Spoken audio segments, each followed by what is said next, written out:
बिस्मिल्लाहिर्रहमानिर्रहीम। अस्सलाम वालेकुम। I hope you will be very fine eighth class. Allah पाक हम सबको अपने ज़ुबान में रखे। जी तो मेरा बेटा आज का जो हमारा लेक्चर है वो है अकॉर्डिंग टू सिलेबस चैप्टर दरिया की कहानी, जो कि नज़म है पेज नंबर 66 पे। ठीक है बेटा, आज हम ये न्यू लेसन अपना स्टार्ट करने लगे हैं। इसकी आज हम रीडिंग करेंगे और बुक वर्क हम इसका एक्सप्लेन करेंगे। जी तो मेरा बेटा, जैसे कि नाम से ज़ाहिर है इस चैप्टर का कि दरिया की कहानी, कि दरिया क्या है और दरिया का पानी की क्या अहमियत है, और कि पूरा एक स्टोरी टाइप आपको बना के उन्होंने दरिया की अहमियत को एक्सप्लेन किया है। बहुत ही सिंपल सी वर्डिंग की नज़म है, इसको आपने ध्यान से सुनना है। तो मेरा बेटा यहाँ पे उन्होंने देखें कि सबसे पहले तो आपको पता है कि अल्लाह ताला ने हमें एक पानी जो है बहुत बड़ी एक नेमत अता की है। पानी जो है वो कैसे कैसे इस्तेमाल होता है, अगर ना होता तो बहुत ही मुश्किलात दरपेश होती। तो पानी जो है वो किस किस तरह से हम लोग इस्तेमाल में लाते हैं अपने घरों में इस्तेमाल करने के लिए, पीने के लिए। खुराक के बगैर ज़िंदा रहा जा सकता है, पानी के बगैर नहीं ज़िंदा रहा जा सकता। तो ये अल्लाह ताला की ख़ास बड़ी नेमत हमारे लिए है जो हमें अता की गई है। लेकिन यहाँ पे उन्होंने कहा है कि जो एक बहता हुआ पानी है उसकी क्या अहमियत है, यानी अल्लाह ताला की कुदरत और अज़मत का कितना बड़ा मज़हर है ये हमारे लिए। पानी जो है एक दरिया है, बहता हुआ पानी, और इस ये दरिया किस तरह वजूद में आते हैं, उसकी फ़वाइद और उसकी अहमियत के बारे में बताया गया है। और फिर जो दरिया हमारे हैं वो दरिया, नहरें, समंदर, वो जो है वो पहाड़ी और मैदानी इलाकों पर किस तरह से असरअंदाज होते हैं। ठीक है बेटा, ये यहाँ पे आपको इस नज़म में एक्सप्लेन किया गया है। कुछ डिफ़िकल्ट वर्ड्स निकाले गए हैं, ख़ास अल्फाज, यानी कि इस नज़म में से रवानी, चाक, धाक, सस्ताना, अफसाना और खुशहाली। ठीक है बेटा, एक्सप्लेनेशन इसके स्टार्ट करते हैं हम। सुनाता हूँ तुम्हें अपनी कहानी, मैं दरिया हूँ मेरी ताकत है पानी, मेरी पहचान है मेरी रवानी, ना थकने दे मुझे मेरी जवानी, मैं दरिया हूँ मेरी ताकत है पानी। यानी कि यहाँ पे बेटा देखें कि एक लाइन यानी हुई शेरी लिहाज से तो एक मिसरा, दो मिसरे हुए तो एक शेर। और मैं हमेशा बताती हूँ कि जब नज़म को हम एक्सप्लेन करते हैं कि दो या दो से ज़्यादा जो होते हैं मिसरे, जब वो इकट्ठे होते हैं वो एक शेरी बंद बन जाता है। तो हम यहाँ पे एक्सप्लेन करते हुए मैं बंद का लफ्ज़ इस्तेमाल करूँगी कि इस नज़म में शायर ने, यानी इस बंद में शायर ने ये हमें बयान करने की कोशिश की है कि दरिया हमसे मुखातिब हो रहा है और वो कहता है, फ़र्ज़ी है ना, फ़र्ज़ी कहानी, कि उसने क्या कहा, उसने कहा कि आओ मैं तुम्हें बताऊं कि मेरी कहानी क्या है। कि मेरी कहानी जो है वो, मैं एक दरिया हूँ और जो ये पानी है ये मेरी ताकत की निशानी है, मेरी क्या है, ताकत की, कवि होने की निशानी है। मेरी पहचान है कि मैं ये रवानी से बहता रहता हूँ, मैं रुकता नहीं हूँ किसी वजह से। और ये अपनी अपनी खुसूसियात, यानी कि वो दरिया जो है वो हमें बता रहा है कि ये मेरी पहचान है कि मैंने रुकना नहीं है, मैंने चलते रहना है, और मेरे अंदर कोई भी थकने वाली चीज़ मौजूद नहीं है। जैसे हम कहते हैं कि इंसान है, एक एग्जांपल है कि बेटा इंसान जब छोटा बच्चा होता है तो फिर वो दूसरों का मोहताज होता है, बहुत सारे काम अपने नहीं कर सकता। फिर वो जब बड़ा होता है कुछ थोड़ी सी रिस्पॉन्सिबल होता है, काम कर सकता है। फिर जब वो यंग होता है, सबसे बेहतरीन जो आपकी एज होती है वो यंग, कि आप हर तरह का काम सर अंजाम दे सकते हो। लेकिन उसके बाद जब आप फिर बुढ़ापे में आते हो तो क्या होता है कि आप फिर जो है वो बहुत सी चीज़ों पे दूसरों पे डिपेंड करने लग जाते हो। तो यहाँ पे शायर ने क्या कहा, एग्जाम्पल दी कि मैं एक ऐसा जवान जो है वो दरिया हूँ कि मेरे अंदर थकने वाली कोई बात नहीं है, मैं दरिया हूँ और मेरा जो ये पानी है ये मेरी एक ताकत है। जी तो बेटा नेक्स्ट पेज पे आ जाए, पेज नंबर 67 पे। उसने कहा कि चट्टानों को किया है चाक मैंने, पहाड़ों को किया है खाक मैंने, किया है राहगुज़र को पाक मैंने, बिठाई है ज़मीन पर धाक मैंने, मैं दरिया हूँ मेरी ताकत है पानी।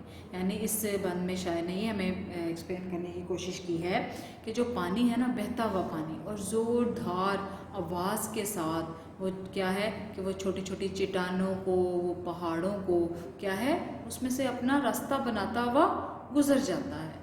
तो यहाँ पे अपनी खुसूसियत बयान करते हुए दरिया जो हमें कह रहा है कि मैं नहीं देखता कि वो चट्टानें मौजूद हैं, पहाड़ हैं, या कोई ऐसा रास्ता है, राहगुज़र है कि जिसको मैंने जो है वो छोड़ देना है, जहाँ से मैंने नहीं गुजरना, बल्कि मैं रास्तों को पाक करता हुआ پہاڑوں کو خاک کرتا ہوا، کہ یعنی پانی ظاہری بات ہے مسلسل کسی پتھر پہ بھی بیٹا پانی گرتا رہے تو ایک مضبوط پتھر بھی جو ہے وہ اپنی جگہ سے ہل جاتا ہے. تو اس لیے شاعر نے یہاں پہ کہا کہ پانی بہتا ہوا جو پانی ہے، رواں پانی، یہ کیا ہے، یہ اس کی طاقت ہے دریا کی، اور وہ کہیں رکتا نہیں ہے، وہ اپنے جو ہے وہ زمین کو، پہاڑوں کو، چٹانوں کو، رستوں کو جو ہے وہ چاک کرتا ہوا گزر جاتا ہے. میں ہریالی کی دولت بانٹتا ہوں، میں زرخیزی کی طاقت بانٹتا ہوں، میں خوشحالی کی راحت بانٹتا ہوں، میں فصلوں میں محبت بانٹتا ہوں. میں دریا ہوں، میری طاقت ہے پانی. یہاں پہ شاعر کہتے ہیں کہ دریا کہہ رہا ہے کہ میں ایک ایسا دریا ہوں، میری طاقت جو پانی اللہ تعالیٰ نے مجھے عطا کی ہے، اگر میں یہ پانی موجود نہ ہوتا ان دریاؤں کا، ان سمندروں کا، تو کیا ہوتا ہے کہ میں اپنے سرسبز جو آپ کو پودے اور سرسبز فصلیں نظر آتی ہیں، جو زرخیزی نظر آتی ہے، یہ نہ آپ دیکھ سکتے. اس نے کہا کہ یہ پانی ہی ہے جو کہ ان کی خوراک بنتا ہے، تو میں اپنی فصلوں کو ہریالی عطا کرتا ہوں، زرخیزی کی طاقت بنتا ہوں، ہر جگہ زرخیزی میری وجہ سے ہے. یعنی پھر کیا ہوتا ہے کہ وہ ہمارے لیے خوشحالی کا باعث بنتی ہیں. اور فصلیں کب پک کر تیار ہوتی ہیں؟ جب ان کو تمام طرح کی ان کی خوراک مہیا کی جاتی ہے، سورج کی روشنی کے ساتھ ان کو پانی بھی دیا جاتا ہے. تو شاعر نے کہا کہ یہاں پہ دریا جو ہے وہ ایک ایسی ہمارے لیے امپورٹنس رکھتا ہے کہ ہماری ہریالی کی، ہماری زرخیزی کی، ہماری خوشحالی کی اور ہماری فصلوں کی، ان تمام چیزوں کی کیا ہے، انحصار پانی پر ہے. ٹھیک ہے بیٹا جی. نیکسٹ لاسٹ ہمارا جو ہے وہ بند ہے شعر. مجھے چلنا ہے سستانا نہیں ہے، سفر کرنا ہے گھبرانا نہیں ہے، کہیں بھی مجھ سا دیوانہ نہیں ہے، حقیقت ہے یہ افسانہ نہیں ہے، میں دریا ہوں، میری طاقت ہے پانی. یہاں پہ شاعر ہمارے کون ہے؟ ڈاکٹر محمد صالح طاہر.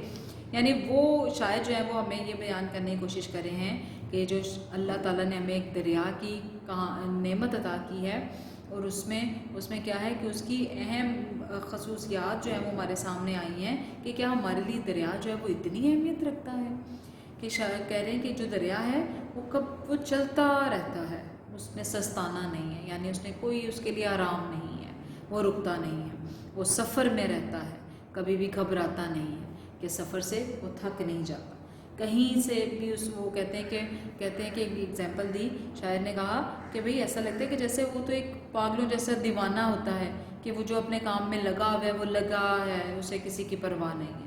تو یہ حقیقت ہے، یہ کوئی گھڑی ہوئی بات نہیں ہے، افسانہ نہیں ہے، بلکہ یہ حقیقت ہے، سچائی ہے کہ یہ دریا ہے جس نے نہ گھبرانا ہے نہ سستانا ہے، یعنی کوئی آرام کرنے کی اس کے پاس وقت ہی نہیں ہے، اس نے چلتے رہنا ہے، اپنے سفر کو جاری رکھنا ہے، اور یہی سفر آخر ہمیں کہیں نہ کہیں جا کر ہماری بہتری کے لیے ثابت ہوتا ہے. اور یہ شاعر کہتے ہیں کہ اس نے کہا کہ میں دریا ہوں تو میری جو طاقت ہے، میں اپنی طاقت سب دنیا کے سامنے ظاہر ہے کہ میری طاقت جو ہے کتنی اللہ تعالیٰ نے مجھے طاقت عطا کی ہے، کوئی بھی اس طاقت کو جو ہے وہ کیا ہے کمزور نہیں بنا سکتا. تو یہاں پہ میرا بیٹا ایک دریا کی اہمیت کے بارے میں ہمیں بہت اچھی طرح ایکسپلین کیا، ہر بند میں ایک ڈیفرنٹ بات کی کہ یہ کہانی ہے، سچی ہے، سچائی ہے، افسانہ نہیں ہے، کہ اس نے دریا نے جو ہے وہ اپنا رستہ خود بناتے ہوئے چلتے رہنا ہے، سفر میں رہنا ہے، اور ہمارے لیے ہمیں خوشیاں مہیا جو ہے وہ خوشحالی مہیا کرتے رہنا ہے. تو میرا بیٹا یہ ہماری اس نظم کی ایکسپلینیشن تھی. اس کے بعد میرا بیٹا جی آ جائیں ہمارے بک ورک پہ، پیج نمبر 68 پہ دیکھیں بیٹا. ایکسپلینیشن کے ساتھ ہم بک ورک کو ڈسکس کر لیتے ہیں. سب سے پہلے آپ کو پتہ ہے کہ ریٹن ورک میں جو اس کوسچن آنسر یا نظم ہوتی ہے تو اس کی تشریح یا مرکزی خیال، خلاصہ جو بھی ہے وہ ہم ریٹن ورک میں انکلوڈ کرتے ہیں. تو یہاں پہ جو بک ورک ہے اس میں دیکھیں کوسچن نمبر ہمارے پاس 2 ہے، وہ یہ ہے کہ الفاظ کا ہنٹ آپ کو دیا گیا ہے بیٹا، اور آپ نے اس میں سے اس کو فل ان دا بلینکس کمپلیٹ کرنی ہے. دریا کا پانی چٹانوں کو چاک کرتا ہوا بہتا چلا جاتا ہے. تو یہاں پہ جو آپشنز آپ کے پاس ہے اس میں سے رائٹ آپشن آپ نے لگانا ہے چاک. دریا ہماری زمین کی ہریالی میں اضافہ کرتے ہیں، ہماری فصلوں کی زرخیزی کا دار و مدار زیادہ تر. سچائی حقیقت ہے مگر کہانی افسانہ ہو سکتی ہے. دریا کا پانی لگاتار چلتا ہے، سستانا اس کی فطرت میں نہیں ہے. دریا کے پانی سے کسانوں میں خوشحالی اور راحت آتی ہے. دریا کے پانی کی روانی اس کے بہاؤ کی خاصیت ہے. لاسٹ ہے جی، دریا جہاں بہتا ہے وہاں پانی اپنی पानी पर अपनी धाक बिठा देता है। ठीक है बेटा, ये आपके इस पेज पे फिल इन द ब्लैंक्स है जो आप जी बेटा जी नेक्स्ट पेज पे आ जाएं, पेज नंबर 69 पे देखिए, यहाँ पे भी उन्होंने ऑप्शंस दिए हुए हैं, आपने राइट ऑप्शन लगाना है कि दरिया की पहचान इसकी रवानी है, दरिया के पानी से पहाड़ भी खाक बनकर बह जाते हैं, दरिया ज़मीन और फसलों में ज़रखेज़ी की दौलत बांटता है, दरिया का पानी हमेशा बहता रहता है, कभी सस्ताता नहीं, हकीकत का मुतज़ाद लफ्ज़ अफसाना है, इस नज़म में शायर ने दरिया को हमारे लिए एक नेमत करार दी है। ठीक है बेटा, ये भी फिल इन द ब्लैंक्स। और ये देखिए बेटा जी, आपने पीछे से ही आपने इस नज़म के मिसरे जो हैं वो इनकम्प्लीट हैं, वो दिए में उसको आपने कंप्लीट करना है। फर्स्ट में हमारे पास ऑप्शन में आएगा हरियाली, नेक्स्ट है जी तुम्हें सुनाता हूँ तुम्हें अपनी कहानी, नेक्स्ट थर्ड नंबर 3 पे आएगा हकीकत, नंबर 1 में हरियाली है, मैं फसलों में मोहब्बत बांटता हूँ, सफ़र करना है घबराना नहीं है, मैं ज़रखेज़ी की ताकत बांटता हूँ। तो बेटा ये आपका बुक वर्क था जो हम कंप्लीट किया आपने। उसके बाद बेटा जी हमारा जो रिटर्न वर्क है इंशाल्लाह नेक्स्ट यूनिट में जो है वो हम अपना रिटर्न वर्क स्टार्ट करते हैं। उम्मीद करती हूँ कि बेटा जी अच्छी तरह से आपको एक्सप्लेनेशन समझ आ गई होगी। बुक वर्क भी आप कंप्लीट कीजिएगा, नेक्स्ट लेक्चर में मैं इसका फीडबैक लूँगी, उसके बाद हम अपना अगला काम स्टार्ट करेंगे।